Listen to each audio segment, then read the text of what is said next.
This is the Suzuki Jimny, which we have in the Australian market. This whole thing's fabulous. I really like it. Let's take a look at it.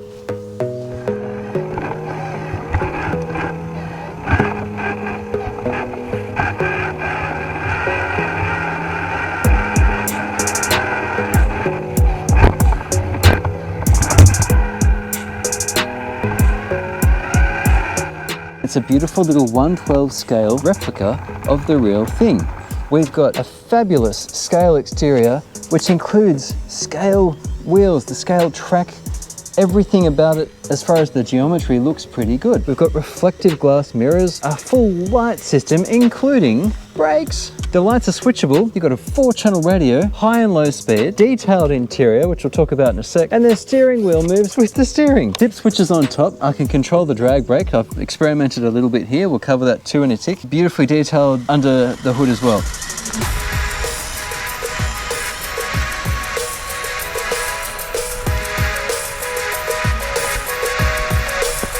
From the mirrors with real reflective glass to the scale track that matches the rest of the vehicle's size. Beautiful little tires. This whole thing is just a work of art. This thing's pretty special. We've got a 4-channel radio here. You've got 5 different modes for the lights. And it's not just that. We've got a 2-speed. And low is through a planetary gearbox. We've got a full set of opening doors, and this is the 3-door model. The steering wheel goes with the front wheels. That's great. You got sliding seats. They move forward as well. Here, I'll crack this one open. They can be bent forward, but they also slide forward and back. They're adjustable. In the rear, it opens as well, eventually. You've got a little trunk. You've got seats that fold up. Both sides can fold up and down.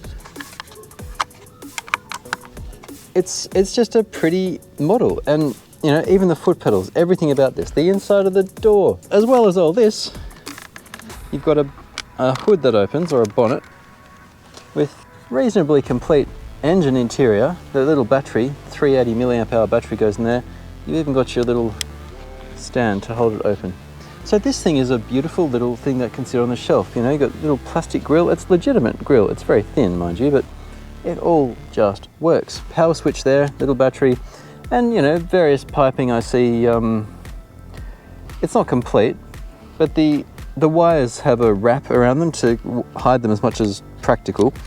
The actual control board I can see down there is naked. It's nicely implemented. The light kit's pretty complete. As well as the front and the rear, you also have these indicators that work on the side. It's kind of bright out here now, but these little side ones work. And you've also got you've got brake lights, including on the top. 5 different modes with this button, but also dip switches on top of the radio. Now, I've had a little play with this. I couldn't find anything in the manual about what these dip switches do, but the 2 on the end here control the amount of drag brake you have. But if we move dip switch 1 up, I think it's 1, I haven't actually tested this yet, forward, reverse. So that's what dip switch 1 does. I'm pretty sure dip switch 2 will switch between LiPo and nickel metal hydride. Because this comes with a 380 milliamp hour 2-cell LiPo, you will never need to touch switch 2. That's the setup for this thing if you're going to do actual rock crawling, which we're about to try. 1, 3 and 4 all up. Just for regular driving where you want brakes and you want the brakes to come on, you want everything down, because then it's going to be more like a road car. Now, the underside of this thing is quite nifty. We've got 3 link suspension front and rear, a beautifully complete underside. Now, there's also a very pretty case, and I'll show you the case now while I talk. The case it's like an expanded foam thing. Now, that's a material we like to see less of, and just like we like to see less disposable single-use plastics, because I don't mind seeing plastics being used for models like this. I think a problem we have with this planet is excessive use of single-use plastics. And just as a side note, I recommend the Drilled podcast. Go and check that out if you haven't. The Jimny is beautifully detailed, and I'm interested to see whether it can crawl at all. If you haven't been here before, welcome. Here's my course. It's configurable in a bunch of different ways. I always run my crawlers over these 6 problems, and it gives us an idea of how capable they are on the rocks. But we will just try it on problem 1. We've got problem 1, 2, 3, 4, and 5 and 6 are over there. All of those are too extreme, but problem 1, it's probably too extreme as well, but let's just give it a try. I get comments on my videos sometimes, yeah, this problem's gonna be too much for it, with people saying I shouldn't be trying this or that car on various problems because it's not a crawler. Fair enough, but I like a point of reference.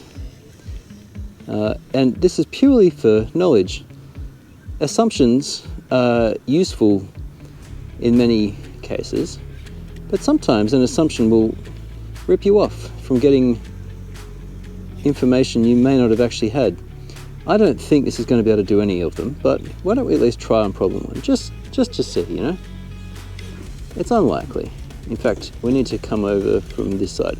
So when you've got a low bumper like this, one way to attack a problem is to come up right next to it, and then you steer the wheel out, so that way the wheel is outside the side of the bumper, and that's how you get something up on a steep entry where your approach angle didn't otherwise allow it. See how the wheel goes outside of the vehicle's overhang? That's how we get it up. That's what she said.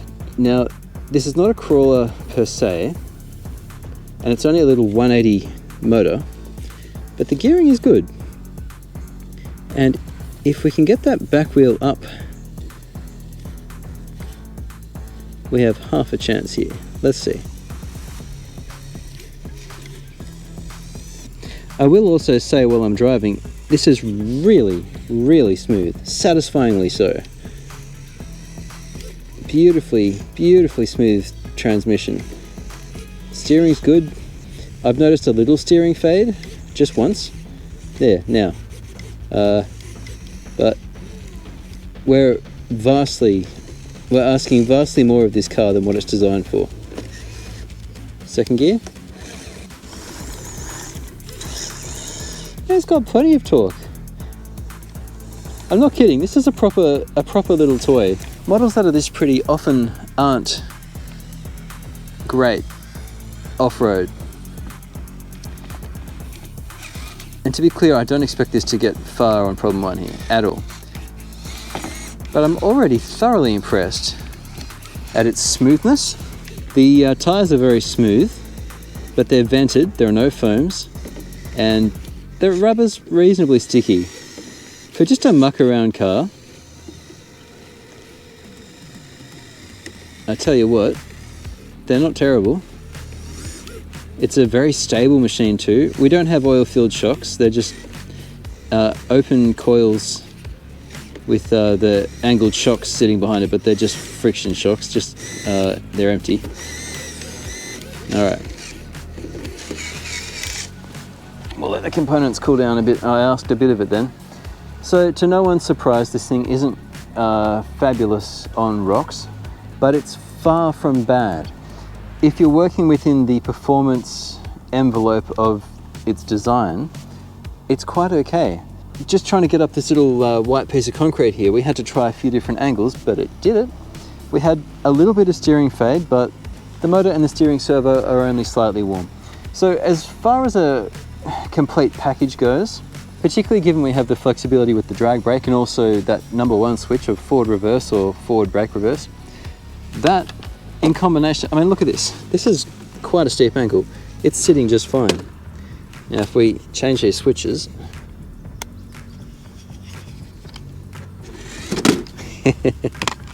so clearly the switches work.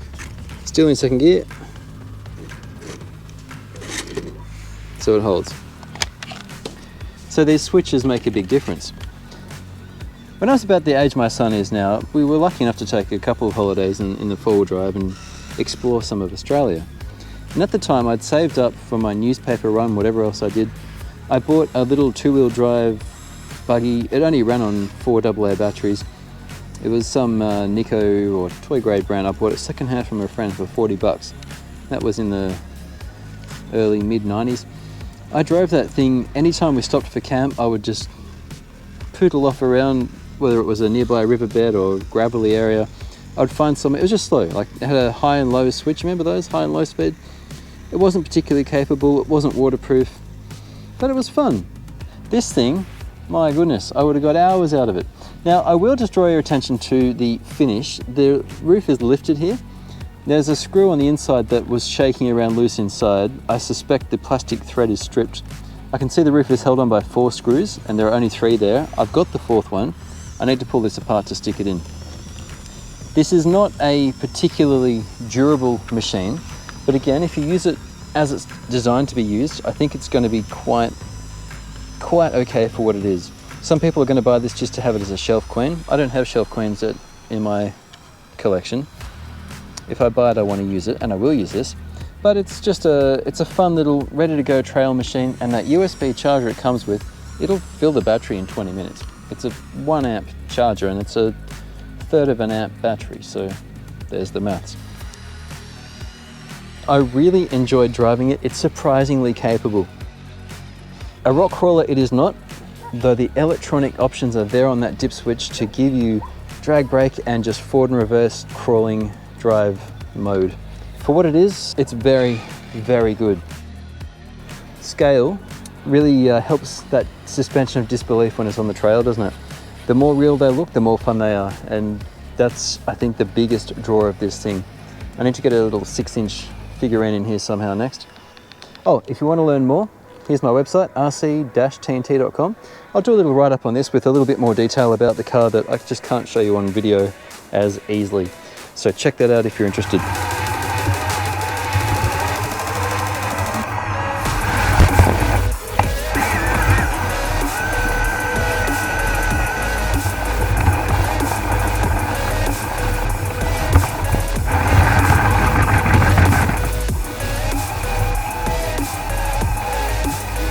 Thanks for watching. Throw me a like if you enjoyed this thing, and I will catch you next time on RC-TNT. Cheers.